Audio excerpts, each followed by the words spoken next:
আসসালামু আলাইকুম ইয়া আহলাল কবর। ব্রাহ্মণবাড়িয়া উপজেলা বাঞ্ছারামপুর উপজেলা ব্রাহ্মণবাড়িয়া জেলার বাঞ্ছারামপুর উপজেলা চরসায়ানি হাওয়ালা ঈদগাহ ময়দান থেকে আপনাদেরকে জানাচ্ছি পবিত্র ঈদুল আজহার শুভেচ্ছা এবং ঈদ মোবারক। আমাদের এই কবরস্থানটা আমাদের গ্রামের, এখানে আমার বাবা, দাদাই, চাচা, বাবা সবাই এখানে ঘুমিয়েছে।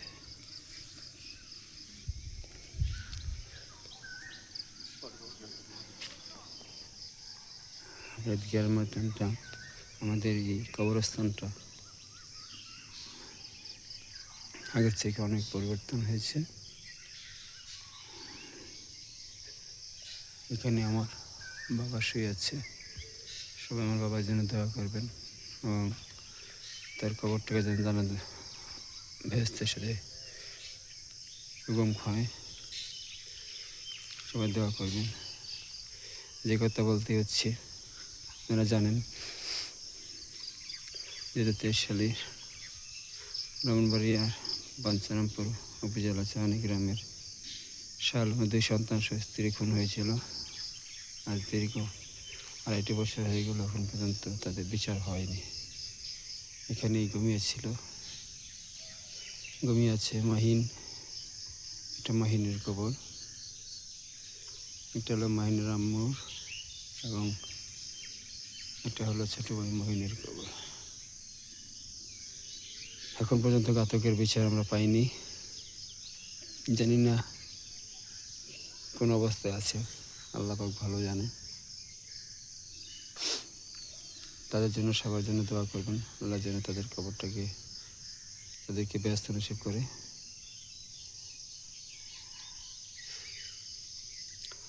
ঘাতক নিজে স্বীকারোক্তি দেওয়ার পরেও এখন পর্যন্ত আমরা তার কোনো সঠিক বিচার আমরা পাচ্ছি না। মাননীয়, আমাদের এই ভিডিওর মাধ্যমে আমি সবাইকে অবগত করছি, প্রত্যেকে জায়গা থেকে, যাতে আমরা ন্যায় বিচার পাই এবং মাহিনের আম্মুর আত্মা যেন শান্তি পায়, সে বিচারটুকু আমরা চাচ্ছি, মাননীয় সরকারের কাছে দাবি করছি। সবাই যার জায়গা থেকে এই আওয়াজটুকু তুলবেন যেন অতি দ্রুত ঘাতকের বিচার করা হয়। এখানে ঘুমিয়ে আছে মহিনের মা এবং ছোট ভাই মাহিন। আশেপাশে আমাদের দাদা, আমার চাচা এখানে ঘুমিয়ে আছে। অনেক লোক আসছে সকালবেলা, তাই আমি আমাদের কবরস্থানটাকে আপনাদেরকে দেখানোর চেষ্টা করছি।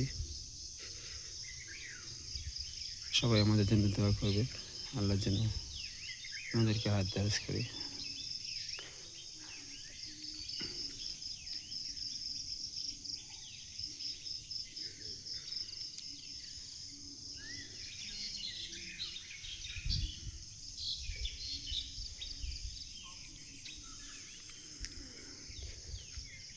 অনেক সুন্দর।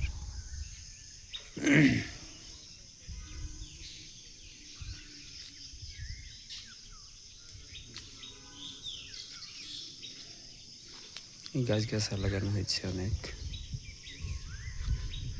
এই জায়গাটুকু কবরস্থানের জন্য কেনা হয়েছে পুরোটুকুই। সবাই আমাদের কবরবাসীর জন্য দোয়া করবেন। আমরা দোয়া করি আল্লাহ যেন পৃথিবীর সকল কবরবাসীকে মাফ করে দেন। সবাই ভালো থাকবেন, আর সবাইকে পবিত্র ঈদুল আজহার শুভেচ্ছা এবং ঈদ মোবারক। আল্লাহ হাফেজ। আসসালামু আলাইকুম।